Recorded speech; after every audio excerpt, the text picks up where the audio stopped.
Selecting cells, rows, columns and table. Word gives you the choice to select a single cell, a group of cells, an entire row, an entire column or an entire table. To select a single cell, move the mouse pointer towards the left edge of the cell. The pointer will become a black right-pointing arrow. Click to select the cell.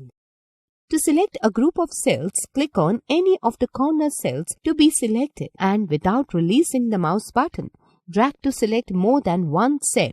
Release the mouse button when all the required cells have been selected. To select an entire row, move the mouse pointer outside the left edge of the first cell in the row. The pointer will become a white right-pointing arrow. Click to select the entire row. To select an entire column, move the mouse pointer outside the top edge of the first cell in the column. The pointer will become a black down-pointing arrow. Click to select the entire column. To select an entire table, move the mouse pointer over the table. A table move handle will appear on the top left corner of the table. Click on the table move handle to select the entire table.